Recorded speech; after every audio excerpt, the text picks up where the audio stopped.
Welcome to Coruzant Technologies, home of the Digital Executive Podcast. Welcome to the Digital Executive. Today's guest is Vidya Ramanathan. Vidya Ramanathan is a high-performance mentor and creator of the True Resonance Method, a 5-dimensional framework that helps entrepreneurs master emotional defaults and mindsets for values-aligned business growth. She works with mission-driven entrepreneurs to bridge the certainty gap, the space between their current level and the 7- or 8-figure vision they're ready to claim. As an EQ mentor to top entrepreneurs and a multi-million-dollar tech founder herself, Vidya supports leaders in recalibrating how they think, feel, and lead. Using her proven True Resonance method, she helps clients dismantle invisible ceilings, reconnect with purpose, and lead with greater clarity and conviction. Her work elevates not just business outcomes, but the inner alignment that fuels lasting growth, strong teams, and a life by design. Well, good afternoon, Vidya. Welcome to the show. Thank you so much, Brian. It's a pleasure to be here.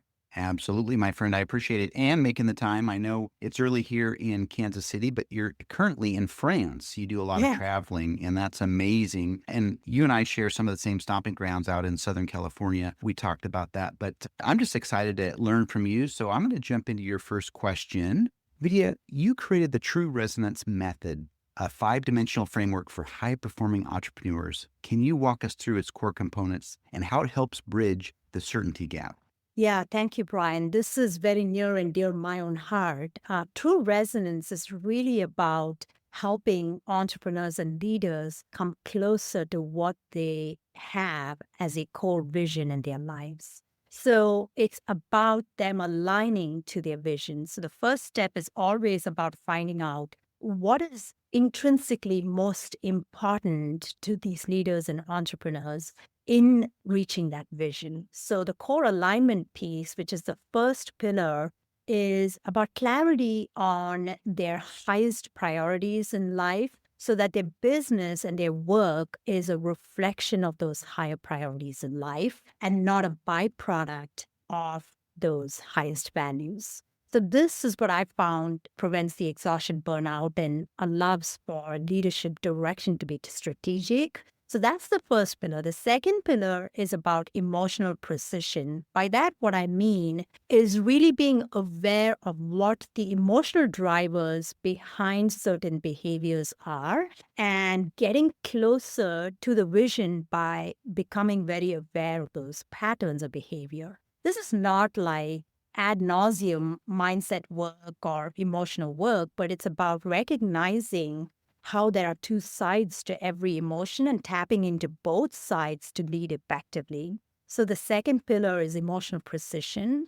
The third pillar is about vision integration, because once you are clear on what are the intrinsic drivers in the form of values and the emotional resonance is clear, then the vision becomes clearer and it becomes more embodied for leaders. So we take vision from the angle of multiple dimensions of life, not just a singular work dimension, but rather who does this person want to be in the next 15, 20 years, and what do they want to leave as a legacy on this planet? So that is the direction we take in vision integration, which is the third pillar. The fourth pillar is really about pulling in these first three pillars and driving the behaviors and the decisions and the actions to lead from this alignment, I want to say, so that there's inner congruence going into the outer world. And the last pillar is about really speaking into how one wants to live, what is the vision they have. So it's about resonant communication, which taps into who the leader is in their core and what their vision is and allows them to communicate that clearly so that they can attract the team dynamics and the client interactions and partnerships that are required for them to get to their vision. So those are the 5 core pillars, and every step helps a leader get closer and closer to being certain about their vision and achieving that vision with certainty. So that's why I call it the certainty gap. And these 5 pillars essentially allow them to get closer from where they are to where they want to be through the 5 pillars. That's awesome. Thank you so much. Really appreciate that. And that certainly resonates with me. And I took those nuggets away. And real quick, just the 5 pillars.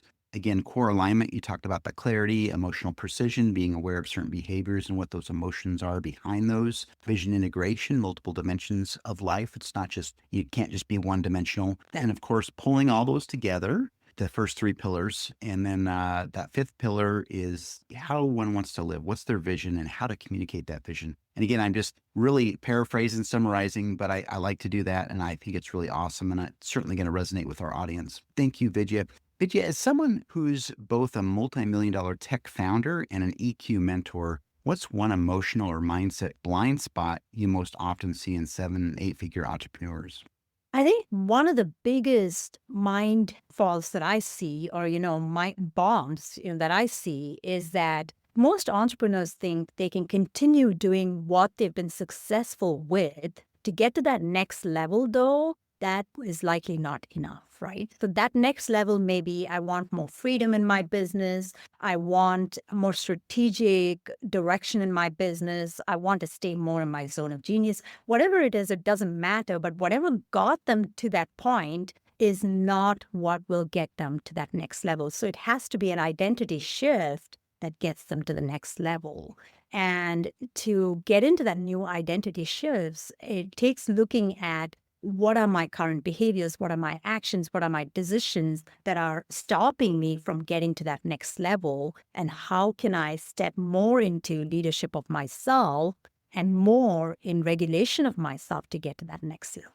That's awesome. And I heard that saying before. This resonates. It aligns with what you said is to get somewhere you've never been, you got to do something you've never done before, right? Basically. And I've seen that a lot from people that have been very successful, 7, 8, 9 figure entrepreneurs. But those blind spots, it gets all of us as humans. And we all get there, right? We've been successful in our careers. You and I both been successful executives, but to get to that next level, you can't always do the same thing. And I really appreciate that. Vidya, having lived and worked in 7 countries, how has cross-cultural awareness shaped your approach to emotional intelligence and leadership development? One of the biggest gifts of being cross cultural for me has been that I've learned to look at it through different lens, through different perspectives. And that has been the single biggest shift for me. So, in a lot of ways, looking at it from a different lens means understanding that there are varied viewpoints to the same thing. A great example of this is the style of, let's say, sales that you see in the United States doesn't necessarily work in other countries. So, in other countries, when I come in and work with clients, it is a lot more about just being with them and allowing them the space to decide if they want to work with me, for example. So that's very different than the United States style, which is, in sales, it's more of a here I am, I'm somebody who can put myself out there kind of approach. So in the UK and in France, it's a lot more subtle. It's just your presence that allows you to guide that. So that's just a simple example, but the depth is really about meeting people where they are and allowing them to resonate with you in the way that you are. This has been the core change in the way I function. And I know a lot of people will come into Paris, for example, and say, I have so many problems with the French people. But I have to tell you, Brian, every time I walk into any store, I just feel so resonant with the person that I'm able to have a conversation with anybody. So I think that is the key leadership skill to learn, whether you're in business or whether you're in a personal situation. That is the key thing to learn going into any situation.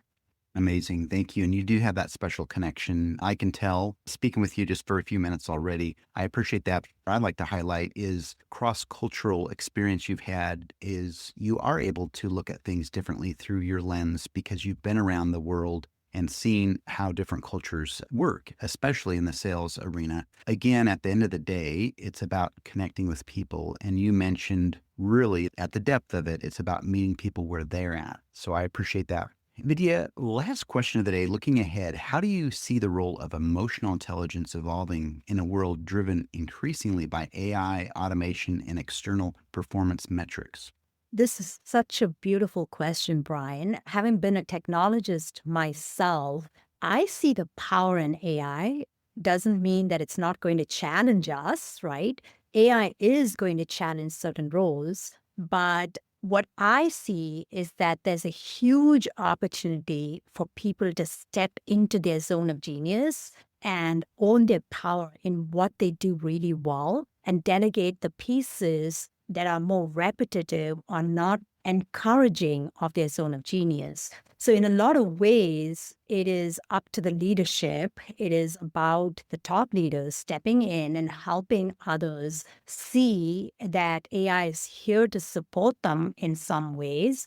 And it's also helping them see that in the challenge, they have the opportunity to step into their zone of genius and really get to that new level of success, learn new skills, and become even more valuable for their expertise in the marketplace. Now, some people will need to pivot and go to a totally different profession potentially, but even in that, there is a certain mastery that happens because there's support and challenge that is available in that situation. And so it's up to the leaders to really help their employees and their team members see this clearly and help them to recognize what that strength is, what that core zone of genius is, and help them step into that next level.